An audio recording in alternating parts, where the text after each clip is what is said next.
우리 성경을 볼 때마다 좀 재미있는 관점에서 보면 좀 재미있는 게 있는데요.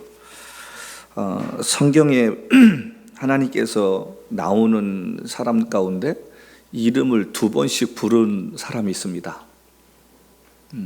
그리고 생각해 보신 적 있으신가요? 저도 말씀을 준비하면서 참 재미있는 그 사건이라고 생각을 하는데, 그 사건을 가만히 보면서 우리가 좀 성경 볼 때 왜 이런 질문들을 안 던졌을까 하는 의구심도 제가 가져봤는데, 여러분도 다 아시는 분들입니다. 이름을 2번씩 부른 사람이 있는 첫 번째 7명이 있는데, 첫 번째가 아브라함입니다. 아브라함아 아브라함아 이렇게 부르셨어요. 두 번째는 야곱에게도 그렇게 말씀하셨어요. 야곱아 야곱아. 그때가 언제냐면 야곱이 이제 한참 막 도망가는 그 순간에, 하란으로 가는 그 여정 가운데 얼마나 지금 지치고 또 불안하고 힘든 시간이었겠습니까? 근데 하나님께서 그렇게 불러주셨습니다. 그 세 번째가 누구냐면 모세라는 사람입니다. 떨기나무 가운데 있을 때에 양치고 있는 가운데서 하나님이 모세야 모세야 그렇게 부르십니다. 나머지 분들은 생각을 하십니까? 사무엘도 하나님이 부르셨죠. 자고 있는데 사무엘아 사무엘아 깨우십니다. 그 다음에 여러분들이 잘 생각 딱 하면 못할 그 인물이 하나 있는데, 그게 누구냐면 마르다입니다. 마르다야 마르다야 주님이 부르셔요. 그리고 베드로를 향해서 시몬아 시몬아 부르십니다. 그리고 마지막에 누구냐면 바울 이전에 사울의 모습이었을 때 사울아 사울아 이렇게 부르십니다. 근데 고대 히브리 그 사회에서요, 이름을 2번 부르는 거는 의미 없는 그것이 아니라 그 사람에 대한 관심이 있다는 거예요. 이름을 2번 부를 때는 그 사람에 대해서 내가 관심이 있고 깊이 지켜보고 있다, 그런 뜻입니다. 그러면 하나님께서 이 사람들을 부르셨을 때의 그 뜻이 있지 않을까, 상황이. 첫 번째로 아브라함아 아브라함아 부르실 때는 하나님께서 순종을 요구하시는 때였습니다. 그때가 언제였습니까? 이삭을 하나님께 바치려고 할 때 하나님이 아브라함아 아브라함아 부르시는 거예요. 급하게 아브라함이 하나님의 말씀에 순종해서 이삭을 드리려고 하는 그 순간에 하나님께서 마지막 사건에 개입을 하셔서 그걸 통해서 아브라함이 이제 믿음의 조상이 되는 은혜를 입게 됩니다. 두 번째가 언제입니까? 아까 말씀드린 대로 야곱아 야곱아 부르실 때 하란으로 도망가는 그 돌베개 베고 잠을 자는 그 상황. 그러니까 그때는 어떤 때였을까요? 하나님께서 내가 너와 함께 하겠다. 내가 하란으로 갈 때 네가 미지의 땅이지만 내가 너와 함께 가겠다, 그런 뜻이에요. 자, 모세를 부르셨을 때는 모세야 모세야 어떤 시간입니까? 하나님께서 모세를 부르실 때는 헌신의 순간이었어요. 모세야 모세야 내가 너를 부르는 것은 이제 그 애굽 땅에 가서 이집트로 가서 내 백성들을 이끌어 내오라. 그때 나이가 80세였습니다. 모세가 어떤 면에서 원망스럽기도 했을 것이고, 왜 좀 더 일찍 부르시지 않고. 우리 여기서 한 가지 사건 깨닫습니다. 예수는 오래 믿는 게 중요한 게 아니라 짧은 시간 믿고 짧게 쓰임 받아도 그것이 하나님의 기쁨이 되면 그 어떤 것보다도 하나님 앞에는 존귀하고 그것이 소중한 사건의 주인공이 될 수 있다는 것입니다. 우리는 예수 오래 믿고 많은 일을 해야 하나님께 은혜 받은 줄 압니다. 그런데 하나님은 그렇게 생각 안 하시는 거예요. 각자에게 사명이 있지 않습니까? 어떤 사람은 길게 가야 할 사명, 어떤 사람은 짧게 가야 할 사명. 20대 후반에 그냥 복음을 증거하려고 땅에 내렸다가 창에 맞아 죽은 짐 엘리엇 같은 사람 때문에 여러분 그 지역이 변화되지 않습니까? 자기는 한 것 없지만 그 사람이 복음의 불씨가 되어서 확산되어 자신을 창으로 찔렀던 사람이 목사가 되어 그 사람이 복음을 전하는 사람으로 바뀌었다는 것이, 하나님에는 아무도 모릅니다. 중요한 것은 우리가 주의 일에 지팡이같이 부지깽이같이 작은 일에도 쓰임받을 수 있다는 것이 축복인 줄로 믿습니다. 그래서 모세는 하나님이 어떤 때 부르셨어요? 헌신, 내가 너를 사용하겠다. 그렇게 부르신 거예요. 그 사무엘은 어떻게 부르셨습니까? 자고 있는 순간에 하나님께서 사무엘아 사무엘아 부르신 것은 소명의 순간이었어요. 엘리 제사장이 하나님 말씀 앞에 온전히 서지 못하고 자식들을 바르게 가르치지 못하고 하나님 앞에서 범죄할지라도 혼내키지 못하는 그 모습 속에 엘리 집안을 이제는 하나님께서 정리하시고 또 다른 사람을 시대의 사사로 세우셔야겠다 생각하셔서 부르신 게 사무엘입니다. 사무엘아 사무엘아, 자고 있는 사무엘 부르는 게 소명의 순간이었습니다. 그러면 마르다는 어떤 순간이었을까요? 마르다는 위로의 순간이었습니다. 힘들고 지쳐있는 그 여인에게 주님이 던지신 그 위로의 말씀, 마르다야 마르다야, 이게 중요한 게 아니지 않냐. 그러면서 위로해 주시는 거예요. 그럼 시몬 베드로에게는 왜 부르셨을까요? 주님이 경고하셨습니다. 기도하라는 거예요. 시몬아 시몬아, 네가 어떻게 하나님께서 하시겠다는데 감히 내가 죽는 걸 네가 막냐? 회개해라, 깨달으라, 기도해라, 그런 얘기예요. 그 다음에 마지막 바울을 부르셨을 때는 사울아 사울아, 왜 부르셨어요? 회개하라고 부르신 거예요. 사울아 사울아, 네가 왜 나를 핍박하느냐. 근데 이 7사람의 이름을 부르신 하나님의 공통점이 있습니다. 그게 뭡니까? 그 사람에 대해 하나님께서 관심이 있으시다는 거예요. 하나님께서 내 인생에 관심이 없으시면 내가 하나님을 잘 섬기지 못해도 내 삶에 아무런 변화가 없습니다. 내 삶이 어렵습니까? 지금 갈등이 있나요? 고민스러운 게 있습니까? 하나님께서 나를 기억하시는 것입니다. 그래서 그 상황 가운데 나를 불러주시고 하나님께로 나아가게 만드시고, 그래서 기도해서 하나님 뜻이 무엇인가를 가르쳐 주시는 은혜, 그게 바로 하나님이 저와 여러분의 이름을 부르시는 거예요. 우리 찬양에도 그 찬양 있지 않습니까? 내 이름 아시죠? 내 모든 생각도 아바 아버지라 부를 때 우리 그런 찬양이 있습니다. 언제든지 하나님이 저와 여러분의 이름을 기억하시고 불러주시는 은혜가 있기를 바랍니다. 잘못되었을 때는 잘못되었다고 우리를 불러주셔서 회개의 자리로 이끌어주시고, 우리가 낙심되어 있을 때는 아무개야 라고 이야기하시면서 우리의 어깨를 감싸주시는 따뜻한 온기가 느껴지시기를 바랍니다. 우리가 정말 힘들고 어렵고 갈 바를 모를 때 하나님께서 저와 여러분의 이름을 불러주셔서 여호와는 나의 목자시니 내가 부족함이 없도다 라는 시편의 고백이 저와 여러분의 고백이 되기를 주님의 이름으로 축복합니다. 이름을 불러주시는 것, 그게 얼마나 감사합니까? 자, 그런 의미에서 바울은 평생 동안 자신의 이름 불러주신 그 주님, 사울아 사울아 네가 왜 나를 핍박하느냐, 그 한마디 속에 고꾸라지고 회개하고 난 다음부터 사울했던 인물이 바울로 바뀌면서요, 한평생 주님을 실망시키지 않으려고 몸부림치고 애썼던 것을 우리가 그의 편지 13편을 통해서 우리가 보게 됩니다. 누군가가 내 이름을 기억해주고 누군가가 나를 불러준다는 게 얼마나 감사한 일입니까? 얼마나 축복된 일입니까? 다른 것도 아니고 하나님 앞에 저와 여러분이 기억될 수 있는 인생이 됐다는 것은 인생의 가장 큰 축복인 줄로 믿습니다.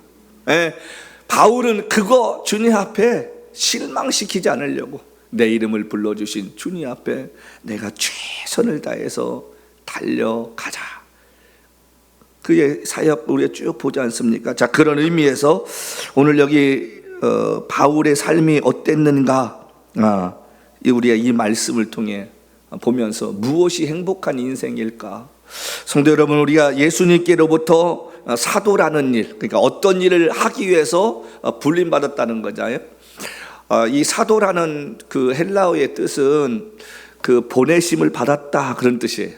그러니까 나는 누군가로부터 내가 명령을 받고 보낸 자라는 확신이 있는 삶이에요. 사도라는 거.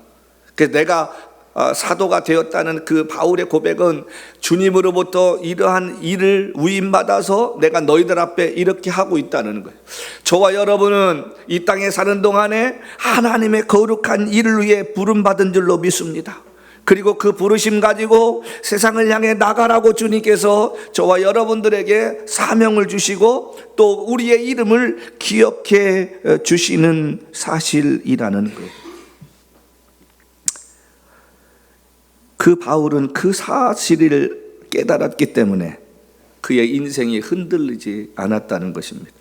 1절입니다. 예수 그리스도의 종. 예수 그리스도의 종. 우리가 바울의 서신을 보면 항상 바울이 얘기하는 건 뭐냐면 나는 예수의 종이 되었다. 이게 참 어떤 면에서는 신분의 낮음인 것 같지만 바울은 자신이 예수의 종이 되었다는 게 얼마나 행복한 사람인가를 늘 이야기합니다. 우리 구약 성경 보면 시년에 이제 종들을 다 풀어줄 때에 나는 아내와 함께 이곳에 남길 원합니다. 그러면 어떻게 해요? 문 쪽에 가가지고 귀를 뚫어서 귀걸이를 해요. 그럼 저 사람은 노예구나, 종이구나. 그걸 헬라어로 둘로스라고 합니다. 둘로스, 머슴, 하인, 일본 말로 시다바리. 이게 바로 종이란 말이에요. 자, 근데 바울은 평생에 자기가 예수 그리스도의 종이다. 종 바울은 이렇게 얘기해요. 자기 신분이 뭐예요? 나는 예수님의 하인이고 머슴이다. 여러분, 종의 가장 첫 번째 사명이 뭡니까? 자기 것이 없다는 거예요. 오라면 오고 가라면 가고 쓰라면 쓰고, 그죠? 하라면 하고 하지 말라면 하지 말아야 되는데, 우리가 그리스도의 종이 되었다면 우리가 그렇게 살아야 되는데 우리가 그렇게 삽니까? 내 욕심이 들면 아이고 이거 잠시 접어두고 일단 갖고 나서 주님 앞에 회개하면 되겠지, 이런 생각으로, 인간적인 생각으로 그 일부터 하기 시작합니다. 종이 아니라 그 순간에는 자기가 주인인 거예요. 예수님께 물어보지도 않고, 물어봤다고 해도 깊이 물어보면 안 될까 봐 그냥 형식적으로 물어보는 거지, 내가 포기할 수 있는 그 마음을 가지고 기도하는 사람들이 별로 없다는 거예요.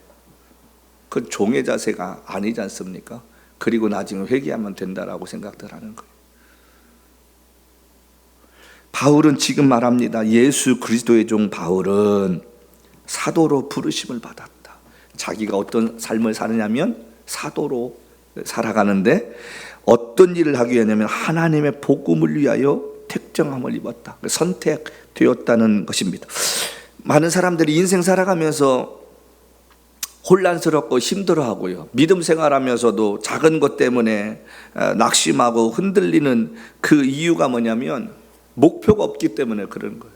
왜 살아야 되는지를 모르기 때문에 그러는 거예요. 지금 바울은 뭐라 하냐면 내가 복음을 위하여 택정함을 입었다는 거예요. 자기 인생은 어떻게 살아가야 되는가를 아는데 그것이 뭐냐면 복음 전하는 일을, 그것 때문에 내가 부르심 받았다고 이야기를 하는 것입니다. 제가 친교를 위해서 금요일 날 이렇게 푸른 연막으로 이렇게 시장을 보고 오는데 이제 선교사님 왔다 간 이야기를 하고, 선교사님이 대책 없이 오셨다가 아무도 밥 대접도 안 하시고 혼자 그냥 라면, 냉면 끓여 드신다는 말을 들어서 제가 3번을 이제 뵙고 식사 대접을 하고서 이제 오면서 아까 말씀드린 이야기들을 했더니 제 아내가 그런 얘기를 해요. 내가 얘기 안 했어요. 결혼하고 나서 어머님이 기도하시는 분한테 기도 받으러 가자고. 그래서 갔는데 그때 그 기도하시는 집사님이 저보고 그러시더라고요. 기도 많이 하시라고. 당신 남편은 평생 전 세계 하나님께서 찬양을 통해서 영광 받으시려고 보내실 분이니까 기도하시면서 사역 잘 감당할 수 있게 해달라고. 여보, 그 얘기 생각나요? 그래서 어렴풋이 제가 예전에 한번 들었던 이야기가 있었습니다. 근데 맞는 것 같아요. 저는 부족하고 연약한 것도 많고 사역도 잘 못하지만 하나님께서 그렇게 하시려고 세우셨나 보다. 그러니까 계속해서 그런 꿈이 사라지지가 않는 거예요. 제 가슴 속에서. 여러분, 우리가 소명이라는 것을 받은 사람들은 뭐가 생깁니까? 안에 열정이 생기는 거예요. 어떤 일에 대해서 열정이 생기고 그 열정을 이루려고 몸부림치는 거예요. 그게 목회자든 그게 사업가든 그게 또 교사든 어떤 면이든 자기가 좋아하는 일에 대한 열정이 생기는 것, 그게 바로 소명이고 그게 하나님의 부르심이라는 것입니다. 바울은 낙심되어 있다가도 복음을 전하는 그 자리에서는요, 열정이 있었던 사람이었습니다. 그가 누가 뭐라고 하든 자기를 죽이려는 유대인 앞에서도 당당하게 전할 수 있는 것. 왜요? 자기가 가야 할 길이 있잖아요. 그것은 내가 이방인을 위하여 내가 복음을 전하는 사람으로 택함받았고 그 일 때문에 고난받을 것을 알기 때문에 그걸 주저하지 않았다는 사실입니다. 여러분의 가슴에도 주님을 향한 열정이 식어지지 않기를 바랍니다. 그것이 어떤 일이든 간에 하나님이 영광 받으실 일이라고 하면 지치지 않았으면 좋겠습니다. 그 일을 이루시는 내 안에 착한 일, 우리 안에 착한 일을 시작하신 이가 자기의 기쁘신 뜻을 두고 행하신다는 것, 그래서 마침내 영광을 받으시는 것처럼 그렇게 하나님의 영광을 나타낼 수 있는 삶. 제가 어제 불가리아 선교사님하고 한 30분 이렇게 통화하면서 그분이 하시는 사역이 뭔가 했더니 불가리아에 있는 그 지역에서요, 극장을 빌려가지고 예배를 드린다는 거예요. 매일 예배를 드린대요. 근데 이 찬양 예배를 드리는데 알고 보니까 이분이 예전에 그 찬양 사역을 오래 하셨다는 거예요. 그래서 목사님, 제가 오늘 말씀을 들으면서 우리가 이렇게 전하로는 저기 한계가 있지 않습니까? 한번 불가리아에 공기도 좋은데 한번 오셔서 불가리아도 한번 드셔보시고, 그렇게 예전 장에 좋다는 거 선전했던 거가 불가리아거든. 그래서 대화를 한번 하시고 저희 예배드리는 곳에 오셔서 한번 말씀도 전해주시고 했으면 좋겠어요. 그래서 위성으로 이렇게 봤더니 아주 그냥 평온한 시골 같은 그런 도시였습니다. 그러면서 그분이 25년째 사역을 하고 있는데, 제가 원래 오늘 준비를 했어야 하는데 제가 깜빡했습니다만 다음 주에 제가 그 짧은 동영상을 하나 우리가 보여드리려고 하는데, 2021년인가 그 로마에 있는 한인교회 사람들이 와서 단기 선교하는 그 영상인데 제가 너무 은혜를 받았어요. 어제 제 아내와 함께 그걸 보면서 눈물이 핑 도는 걸 느꼈습니다. 그러면서 제가 하나님, 내게도 저렇게 식어지지 않는 그 선교에 대한 열정이 계속 되어지게 해달라고 제가 기도를 했는데, 우리가 주님 앞에 부르심 받았으면요 지치지 않습니다. 힘들고 어려워도 우리가 목표를 향해서 내가 이 일을 끝까지 감수해야지, 감당해야지 달려갈 수 있는 힘이 생기는 줄로 믿습니다. 바울은요 평생 주님의 종이 되었다는 것에 대한 자부심과 행복함을 갖고 살았기에 온전히 순종하며 살 수 있었다는 거예요. 저와 여러분이 생활적인 것으로 지칠 수 있지요. 돈이 없어서 힘들 수 있습니다. 그러나 우리가 다른 것은 다 그렇다 할지라도 우리가 주님을 향해 생각하면 주님만을 향한 열정만큼은 지치지 않기를 소원합니다. 네, 소원합니다. 우리가 정말 예수님의 종 맞습니까? 바울 당시에 그 종이라는 그 신분은요, 자신의 의지, 생각, 행동, 자유 없었습니다. 그리고 언제 죽어도 괜찮은 사람들, 주인이 뭐 죽여도 불평할 수 없는 사람들, 하나의 소모품이었다는 거예요. 우리가 예수의 종이 되었다는 것은 내 생각과 의지와 행동, 내 뜻, 이게 아니라 주님 뜻이라면 내가 죽어도 가겠습니다, 힘들어도 하겠습니다, 이런 자세가 되어 있어야 할 줄로 믿는다는 거예요. 그래서 바울은 자신의 인생에 무엇을 위해 선택받았는지를 분명히 아는데, 그게 뭐라고 합니까? 지금 복음을 위하여 선택받았다. 복음을 위해서. 이 말은 무슨 말입니까? 다른 사람을 위해 살라는 거예요. 복음이라는 헬라어 단어가 유앙겔로인데, 이건 뭐냐면 기쁜 소리라는 거예요. 그래서 굿뉴스라고 하잖아요. 좋은 소식. 자, 뉴스라는 이 말 보십시다. NEWS. 북쪽, 동쪽, 서쪽, 서쪽. 그죠? NEWS. 그러니까 동서남북 어디든지 그 말씀을 전해야 된다는 거예요. 예수 믿으면서 많은 사람들이 기뻐할 줄 모르고 믿음 생활에 열심을 내지 못하는 이유가 뭡니까? 바른 복음을 전하지 못하기 때문에 그런 거예요. 내가 사람들과 어울리는데 그 사람에게 예수를 안 전하는 이유가 뭡니까? 내가 복음을 깨닫지 못했기 때문에 그러는 거예요. 사람은요, 자기가 어떤 걸 가졌는데 좋으면은 남한테 그거 소개합니다. 사람이요, 어떤 것을 보았는데 그 드라마나 영화가 너무 감명 깊으면 다른 사람에게 그걸 막 보라고 이야기를 해요. 근데 왜 복음은 안 전하죠? 왜 내가 사랑하고 아끼는 사람한테 구원의 확신이 있느냐고 물어봤습니까? 당신 오늘 죽으면 천당 가느냐고 묻습니까? 예수 믿는다는 사람한테? 그 다음에 내 좋은 후배나 선배가 있는데 예수를 안 믿으면 예수 믿어보시라고 왜 그 사람에게 예수를 전하지 않습니까? 그냥 밥 먹고 어울리고 즐기는 것은 잘하는데 정작 그 영혼이 어디로 갈지 우리가 알면서도 안 하는 이유가 뭐냐는 거예요. 내가 복음을 깨닫지 못했으니까 그러는 거예요. 얼마 전에 영화 단종 얘기 다뤘던 영화 있잖아요. 어떤 분들이 계속 저보고 봐야 한다는 거예요. 목사님 그거 감명됐다고 그거 봐야 한다고. 제가 그걸 들으면서 야, 저 사람이 복음도 저렇게 전하면 얼마나 좋을까. 가장 내가 가까운 사람들에게 체면이 뭐가 문제가 있어요. 그 영혼이 예수 믿고서 정말 구원받는 은혜가 있어야 되지 않겠는가. 우리 경모 집사님이 여기 있어서 이런 말씀 전하면 내가 좀 미안합니다만 이해하시고 좀 들어주시길 바랍니다. 우리 경모 집사님이 우리 교회 나오셨을 때 가끔 아버님이 오시면 교회를 안 나왔어요. 왜냐하면 아버님이 예수를 안 믿으시니까. 그래서 언젠가 내가 그랬어요. 아버지 언제 오시냐? 한번 밥 좀 먹자. 그래서 밥을 먹으러 이제 갔는데 아버님이 이제 그 식사 자리에 오셨어요. 근데 이제 주인 아줌마가 이제 식당에선 술을 사오지 않으면 안 되니까 있는 술을 이게 물병에 담으셨어. 그 술병, 그 술을 거의 담으셔가지고 누가 보면 물병처럼 생겼어요, 이렇게. 그래서 목사님 저거 술이에요. 그래. 저 우리 시키셨어요. 그래서 그러시냐고. 여러분들은 어떻게 생각하세요? 그 자리에 같이 앉았습니다. 그리고 아이고 아버님 처음 뵙습니다. 고맙습니다. 아드님이 교회 보내주셔서. 근데 아버님은 불교 신자셨어요. 그래서 제가 식사를 하기 전에 아버님한테 제가 술을 한 잔 따라 드렸습니다. 아버님 술 한 잔 하시죠. 근데 이분이 너무 왕성히 하는 거예요. 아유 목사님이요. 아 왜요? 목사가 술 따라주면 안 됩니까? 여러분들은 어떻게 생각하시겠어요?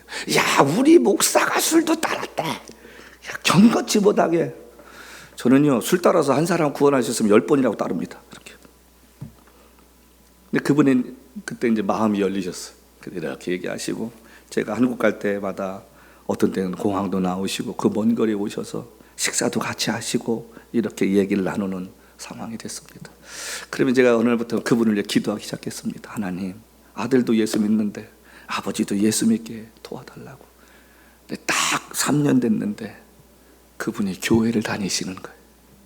얼마나 감사한 일입니까? 그래서 제가 지난번에 가서 멘트, 아니 회장님 어떻게 교회를 다 나가세요? 안 나가신다다며. 어머니 살아계실 때까지는 안 가신다더니 어떻게 교회를 가세요? 아이고 제가 목사님 기도 때문에 가게 됐나 봐요. 그러시면서 당신네 교회 예배 시간을 늘 보내시는 거예요. 저한테 카톡으로 이렇게 보내주시는 거예요. 여러분, 저와 여러분이 해야 할 일이 뭡니까? 자다가도 일어나서 우리가 복음을 전할 수 있는 사람이 되길 바랍니다. 그래서 그 옆에 있는 사람이 그 복음을 깨닫고 우리에게 고맙다고 언젠가 이야기할 수 있는 사람들이 되어야 되지 않겠습니까? 근데 관심 없어요. 근데 훗날 만약에 주님 앞에 서는 날 내가 그 사람을 너한테 붙여줬는데 너는 왜 그 사람을 전도하지 않느냐고 주님 물으실 날이 있다고 생각해 보십시다. 자다가도 등골 오싹하지 않겠습니까? 바울은 자기가 하나님의 복음을 위하여 선택받았다는 것을 알았기 때문에 어느 상황이 됐든 그가 예수를 증거하는 삶을 살았다는 거예요. 복음을 전한다는 말은 죽어가는 사람을 생명의 길로 이끈다는 것입니다. 지금 여러분의 주위 있는 사람들에게 내가 복음을 전하려고 애쓰고 그를 위해 지금 기도하고 있습니까? 하나님 내게 이 사람을 만나게 하신 것은 예수를 전하라고 하신 것 줄로 믿고 내가 그에게 복음을 전할 수 있는 기회를 열어달라고 기도하십니까? 아니면은 그냥 내일 아니니까. 근데 훗날 주님이 만약에 그것에 대해서 물으실 것이라는 생각 한번 해보시고 사냐 말이에요. 우리는 우리의 삶이 누군가를 살리고 행복하게 만들고 주님 만나게 하는 삶이 되어야 할 줄로 믿습니다. 누군가를 격려해주고 구원시키는 일에 우리가 정신을 다 쏟아야 되지 않을까? 그것은 내가 복음의 기쁨을 누리고 살지 못하니까 그 사람에게 얘기하지 못하는 거예요. 내가 예수 믿어도 기쁘고 내 삶이 바뀌고 내가 그 어떤 것보다 소중한 것이 예수다라는 걸 깨달으면 그 사람들에게 전하지 않겠느냐 하는 이야기입니다. 네, 여러분의 삶이 좀 그렇게 되었으면 좋겠습니다. 누구를 만나든 주님의 영광으로 살 수 있는 그 삶이 좀 되었으면 좋겠습니다. 엊그제까지 제가 어떤 장로님 만나서 식사하면서 그런 얘기했어요. 장로님, 내가 부탁 하나 하십시다. 1년 동안 5,000불만 딱 모아. 그리고 내년에 내가 선교대에 가야겠는데 그것 좀 헌금 좀 합시다 했더니 장로님이 그러시지요. 제가 그 말이 얼마나 고마운지를 몰라요. 근데 그 장로님은 한 번도 제 앞에서 헛소리 하신 분이 아니셨습니다. 여러분, 우리가 갖고 있는 그 물질의 그 소중함을 우리가 알지만 그것이 누군가에게 쓰여지고 누군가를 행복하게 만들 수 있다면 가치 있는 일 아니겠느냐 하는 이야기입니다. 우리가 복음을 위해 살 수 있는 삶이 되었으면 좋겠습니다. 여러분의 가까이 있는 사람에게 물어보십시오. 당신 오늘 저녁 죽어도 천당 갈 수 있습니까? 그거 없다면 그 사람에게 복음을 가르쳐야 할 거 아니에요. 근데 우리가 그걸 안 합니다. 중요한 것은 우리가 그런 일을 하려고 부르심 받은 사람들이라는 거예요. 자, 2절부터 4절까지 그 복음이 무엇인가를 이렇게 설명합니다. 이 복음은 하나님이 선지자들 통하여 그의 아들에 관하여 성경에 미리 약속하신 것이라. 그의 아들에 관하여는 말하면 육신으로는 다윗의 혈통이 나셨고 성결의 영으로는 죽은 자들 가운데 부활하사 능력으로 하나님의 아들로 선포되었으니 곧 우리 주 예수 그리스도시니라. 구원자가 되신다는 거예요. 십자가에서 죽으시고 부활하사 능력으로 우리에게 구원을 주시는 분이시라는 거예요. 그 복음의 주체가 누구냐면 바로 예수 그리스도신데, 그분은 죽은 자 가운데서도 살아나셨고 살아나셔서 그를 믿는 자에게 구원을 주시는 그리스도 구원자가 되셨다는 이야기입니다. 이게 복음입니다. 이번 한 주간 여러분 주위 사람들에게 전할 수 있는 삶이 되었으면 좋겠습니다. 예수 믿는다고 하는 그 사람들에게도 물어보십시오. 당신 구원 받았느냐고. 집에 가셔서 가족들이나 사람들에게 물어보십시오. 당신 오늘 저녁에 죽어도 천당 갈 수 있는 확신이 있느냐고 말이지요. 남편이 아내에게, 아내가 남편에게 물어봐야 할 얘기 아닙니까? 근데 우리는 교회 다니면 다 구원받은 줄 착각한다는 것입니다. 여기 주 예수 그리스도니 주가 되셨다는 말이에요. 주님이 주가 되셨다는 거예요. 주가 되셨다는 것은 첫 번째는 무슨 의미입니까? 우리가 그분 앞에 교만할 수 없고, 두 번째는 내 마음대로 할 수 없고, 두려워하거나 염려할 거 없다는 거예요. 왜? 그분이 우리의 삶의 주인 되시는데, 우리의 삶을 이끄시는 분인데 왜 염려하고 걱정하느냐는 말입니다. 맡기라는 거예요. 맡기고 기도하라는 거예요. 지금 바울의 얘기가 바로 그런 얘기입니다. 주 예수가 우리의 그리스도가 되셨다. 그래서 5절 6절은 이렇게 말합니다.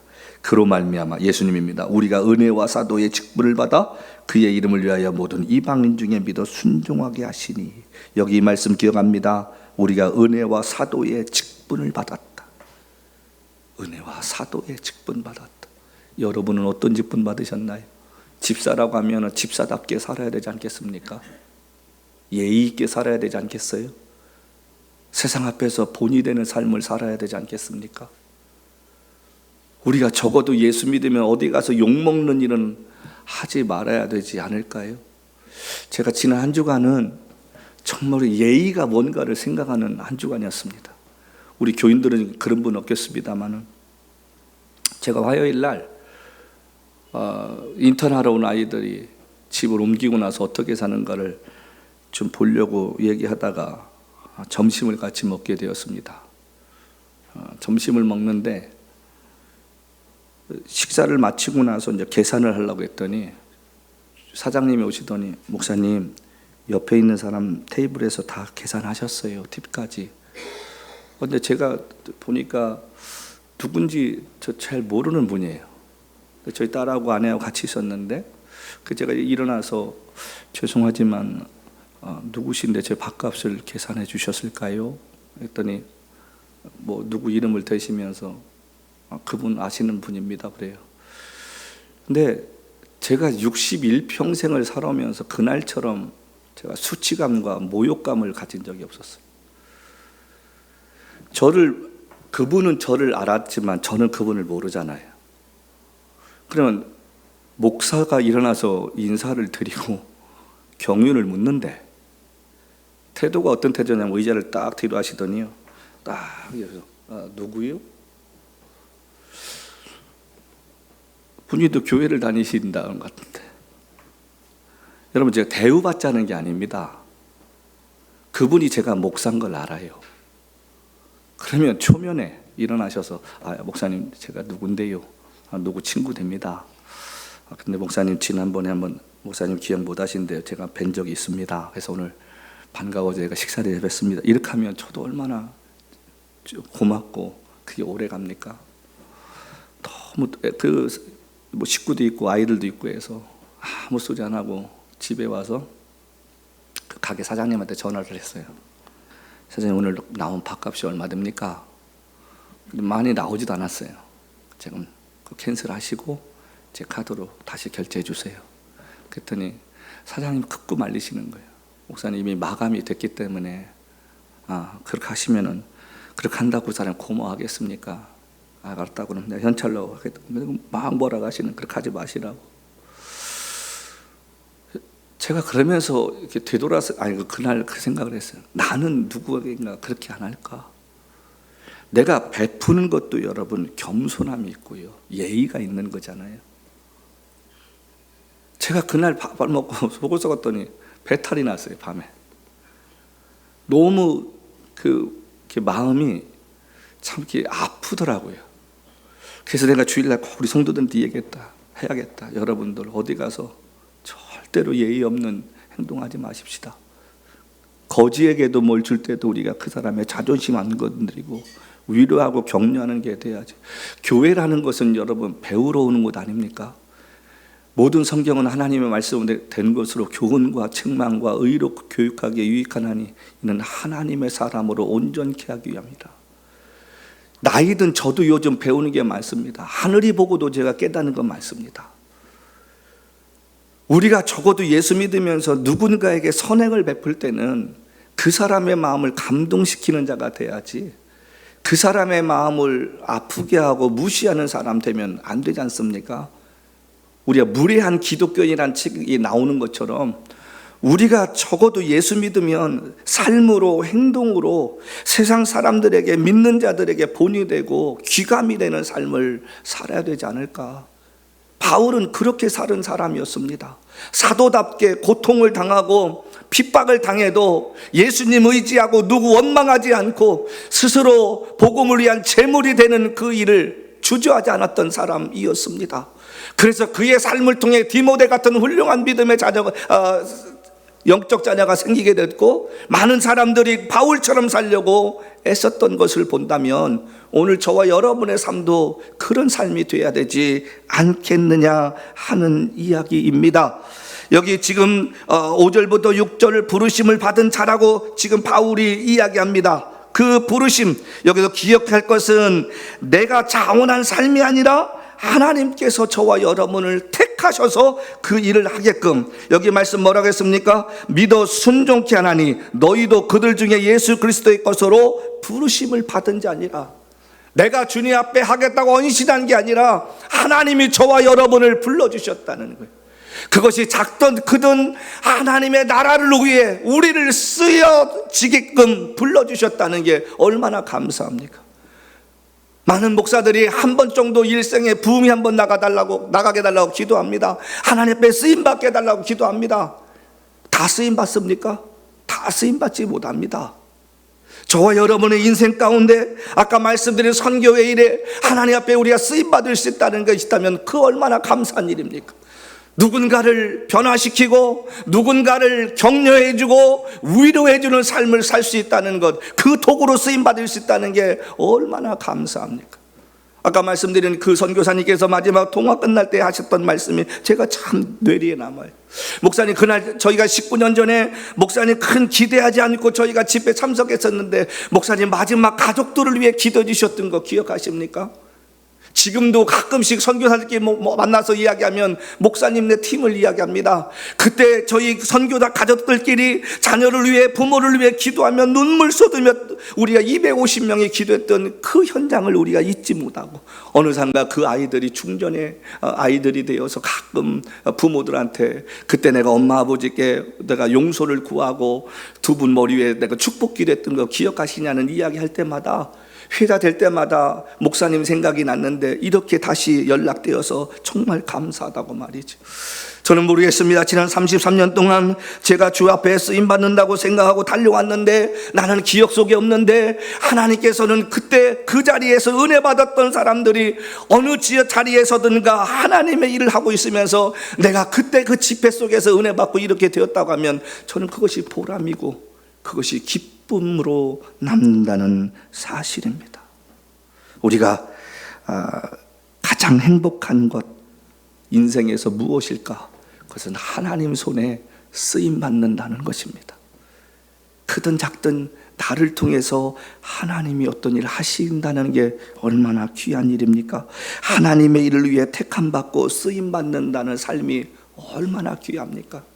그거를 버리면은, 여러분 지금은 행복할지 모르지만, 포기하면은 그것이 내게는 유익함이 있을지 모르지만, 주님 앞에 서는데 남들은 상 받는데 여러분 땅을 치고 후회할 일 아닙니까? 기억하십시다.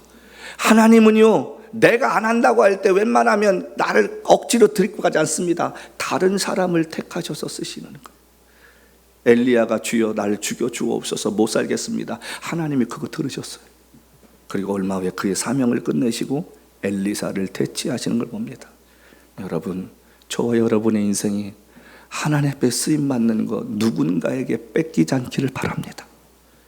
끝까지 여러분 그 붙잡고 쓰임받는 자 되십시다. 내가 어떤 사람이든 상관하지 아니하시고 사용해 주시는 그 은혜를 누리며 사는 삶이 얼마나 행복한 삶입니까? 여기 7절 말씀 한번 보십시다. 마지막으로 그가 하는 게 뭡니까? 로마에서 하나님의 사랑하심을 받고 성도로 부르심을 받은 모든 자에게 하나님 우리 아버지와 주 예수 그리스도로부터 은혜와 평강이 있기를 원하노라. 아멘. 여기 누군가를 축복할 수 있다는 것은 자신이 그 축복을 받아봤기 때문에 그래. 누군가에게 평강을 이야기할 수 있다는 것은 내가 주님으로부터 받은 평강을 누려봤기 때문에 그렇습니다. 로마에 있는 교인을 기억하며 하나님으로부터 사랑받은 자들이라 말하며 성도라 부르고 있다는 거예요. 이 시대에 교인은 많은데 성도는 없습니다. 적어져 갑니다. 성도는요, 거룩할 성자의 길도자 아닙니까? 거룩한 길을 걸어가는 사람, 다시 말하면 좌로나 우로나 치우치지 아니하고 오직 예수에 미쳐서 예수만을 기쁘게 하며 예수님의 영광으로 살려고 애쓰는 사람을 성도라 부른다는 이야기입니다. 사랑하는 성도 여러분, 이 한 주간 동안 우리가 누군가를 축복할 수 있는 삶이 되십시다. 누군가를 위해 기도할 때 평안을 기도할 수 있는 우리가 되십시다. 그래서 하나님 앞에 저와 여러분이 크든 작든 쓰임받는 그 삶이 멈춰지지 않고 생명 다하는 그날까지 주의 일 하다가 주님 앞에 나갈 수 있는 복 있는 자들 되시기를 주님으로 간절히 축복합니다.